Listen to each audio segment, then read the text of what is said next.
We got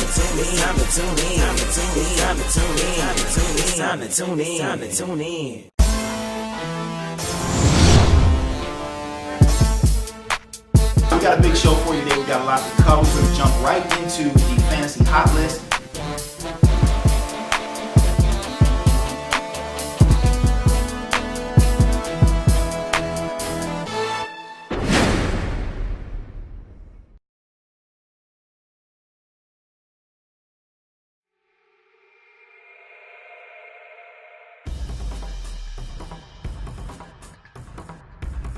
What's up, everybody? Welcome to Week 7 of Sideline. You know the drill.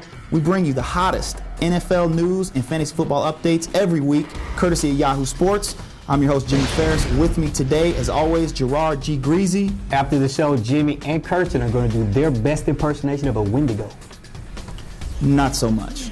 And Special K's back in the house. Yeah, good thing my name is Kirsten, so I have no idea who Kirsten is. Call her who you want to, because that's what I do. That's what we do around here. We mess people's names up just to keep them on point. But anyway, we're going to jump right into it today. We're going to go with these hot ads, courtesy of Yahoo Sports.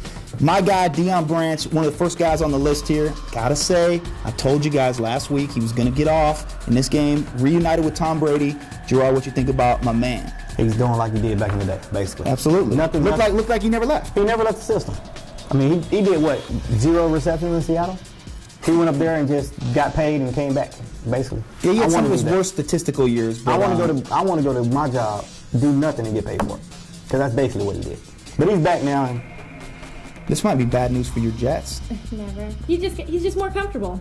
He's more comfortable with Brady now, so. No question. And speaking of the Jets, a former Jet who's now a Patriot, he's a Patriot and paying big dividends for them Patriots, Danny Woodhead, the man, ran for 63 yards, caught some balls, got in the end zone. I like this guy a lot, man. I think Danny Woodhead might be the guy to permanently take Kevin Falk's roster spot. The little Terminator. I'm saying, I'm very happy that they're letting all different kind of people in the league. Hobbits need jobs too. So I'm very happy. Right. No, he's a hobbit. And he was one of Rex Ryan's guys on Hard Knocks, so it's nice to see that all that hard work is actually paying off. Thank you, Rex, for making the Patriots that much stronger. Appreciate it. And he's going to come back and burn y'all. I love it. How about Chris Ivory in New Orleans? Their running game's been struggling with Reggie Bush down. Liddell Betts didn't impress in his first outing. Ivory comes in, rushes for 158 yards and 158 yards with no touchdowns. So fantasy-wise, he didn't score us a lot of points, but definitely the answer for them in the backfield. He is helping Drew Brees. That's one of the reasons they won. Doesn't affect their playing Tampa. Yeah, anybody playing Tampa with that defense, I think, is going to put up some. And we don't play until the second half of the season. But Can we play them next? next? Last year. They did beat them last year. New Orleans pulled all their players. Well, so, it happened. Well, and here's another one you're going to have to school me on here, Gerard, since you're the expert. Seattle's defense up there again. Talk to us about that. I'm trying to figure out what's going on with this defense.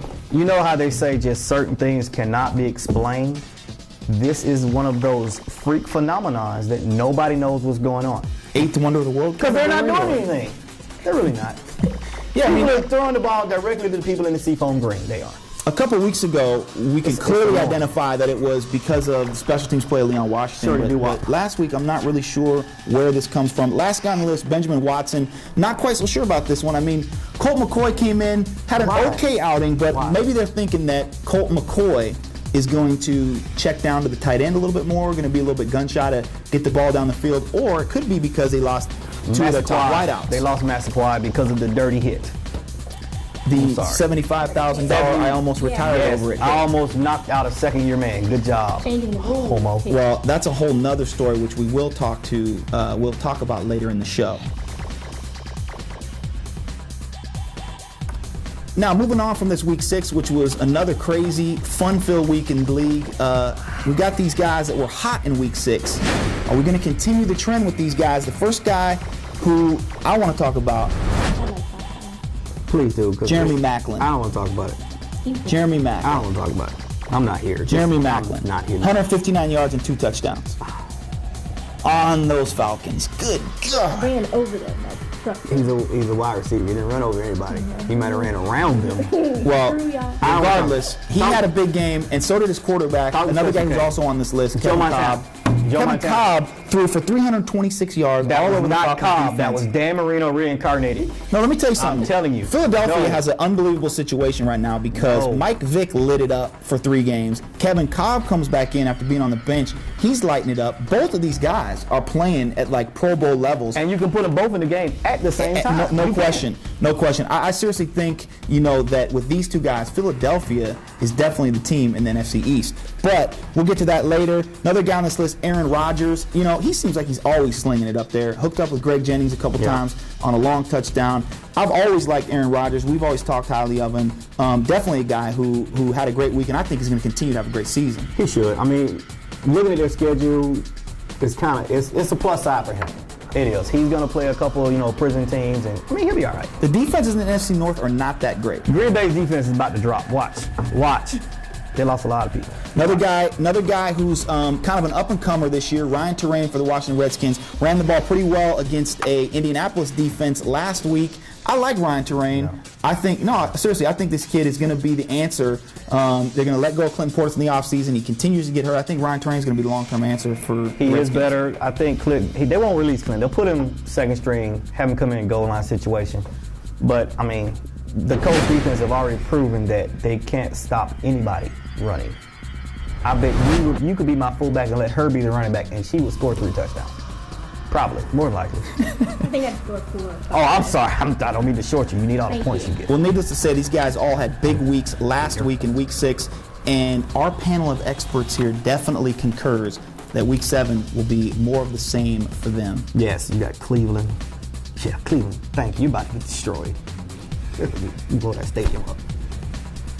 Well, moving on now, talking about those guys who were hot in Week 6. Again, we want to talk about some of these quarterbacks, some of these running backs and receivers. Will they continue their performances in Week 7? First guy on the list, we talked about a little bit, Kevin Cobb going against a Tennessee defense that hasn't really been that bad, but they also haven't been great. Cortland Finnegan's been up and down. Michael Griffin on the other side has a couple picks. Look, I don't think any defense right now could stop Kevin Cobb and the Eagles. I'm not sure. Tennessee blitzes a lot more than your average team. They're kind of similar to Philly defense. As we all know, Philly is a blitzing team. And Tennessee, when they beat the Cowboys, they were running. They were keeping Nomo off of his game. And that's how he was getting to him. Well, I can tell you this. One thing that I like about Philadelphia in any of these matchups, that West Coast offense that Andy Reid runs up there has blitz, beaters, and hot routes built in. So anytime a team wants to blitz a team like that, they don't have to make any adjustments. They just let the offense do what it does. And like I said, Kevin Cobb is playing as well as any quarterback right now. One problem. He's not a rookie, so you can't blitz him. You got a problem. No Deshaun Jackson. He's definitely a big play threat, but they've still got Brent Selleck, they've still got Jeremy Maclin, and Jeremy Maclin proved that he can get deep like Deshaun Jackson. And speaking of Maclin, like we said again, had 159 yards, 2 touchdowns, going against Cortland Finnegan on that Tennessee defense. I'm looking for Maclin to have another big week. I don't know about big week. He's not going to bust 100 yards. Cortland's pretty good. He's better than what we have. Well, with Deshaun Jackson out of the lineup, he's definitely going to be the #1 target. Be the number one target. Again, I like this. I like Philadelphia to keep rolling. Speaking of a quarterback, again, guy just came off a suspension. Ben Roethlisberger threw for 3 touchdowns against the worst team in the NFL in the last 10 years. He raped them. He did. He raped that defense. Something serious. Was he not supposed to, though? He got up in That's Roethlisberger's MO. That's his MO. Find somebody like him. Take it. Assaulting folks. Give it to him. Another guy that I really like that played well in a loss, a game I thought they should have won, was Matt Castle in Kansas City. Kansas City looks awesome. Charlie Weiss has this offense really rolling. Castle looks like he did 2 years ago when he was in that New England offense. I love Matt Castle. They're going up against Jacksonville, a team that you just saw got 30 hung on them. That's a win. By Tennessee. That's a win, and that's a big performance for Matt Castle. I love that. Castle's going to have 350. Keeping it on the quarterbacks here, Tony Romo going against the Giants. The game is at Dallas, but Dallas is still yet to win at home. And New York is finding their stride offensively and defensively. Special K, you're an NFC East gal. Let's talk about it. I think the Giants are going to come and run through that team. Really, I do. I don't see them taking it at all. We're going to come. I'm going to say we because they're from New York, so I'll go with them. Flip-flopper. Flip-flopper. Last I heard, can't like both teams. That's what I heard. Romo, I don't think he's going to take it against me. Well, I can tell you this. The Giants are, like I said, finding their stride. They went down and hammered the Texans a couple weeks ago. I expect them to do the same thing against Nomo. Now, another guy we've talked about a lot, Drew Brees. We talked about the running back Corey Ivy, who's been very good for them in that first performance. He's helping Drew Brees out a lot. They're going against Cleveland. This should be a no-brainer. Because now you can't throw 8 in the box anymore. You can't. You cannot. You have to go to man and hope that you can stop him. You got to make him throw interceptions, which we did, but we can't seem to do it against Kyle for some reason. Look for Drew Brees to have a big week. Please help me.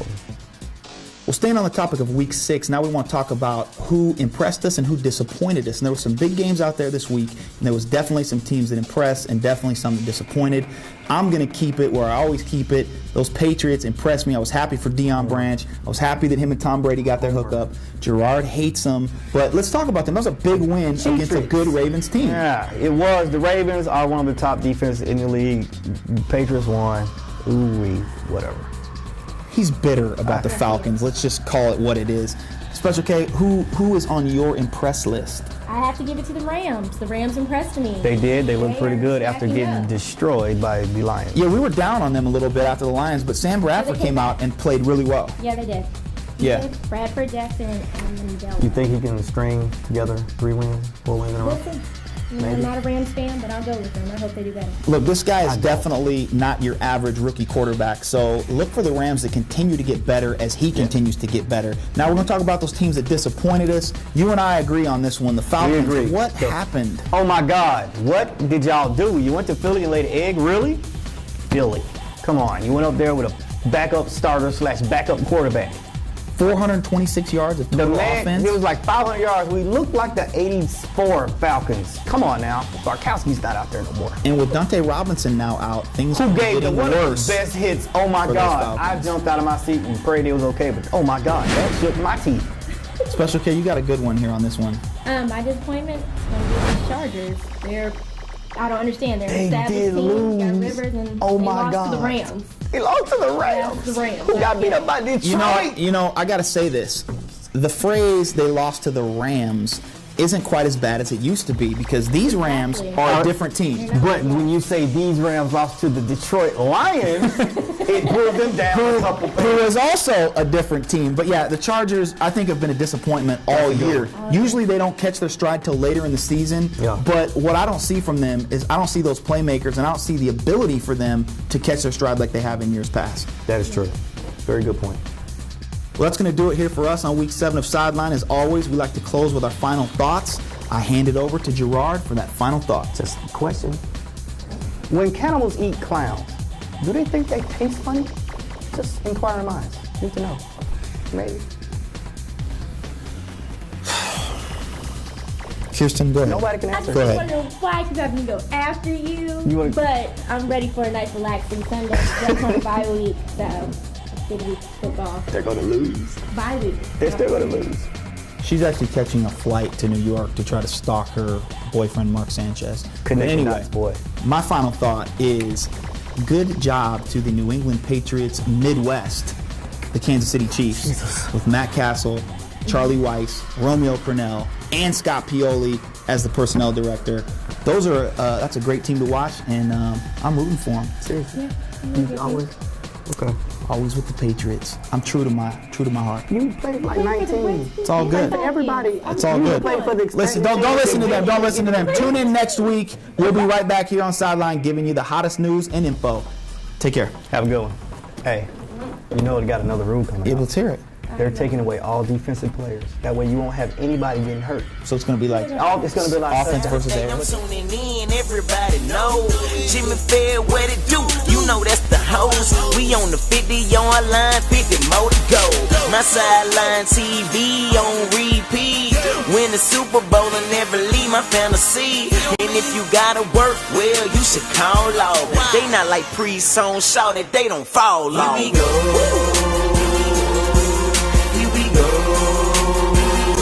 It's time to tune in. It's time to tune in. It's time to tune in. It's time to tune in.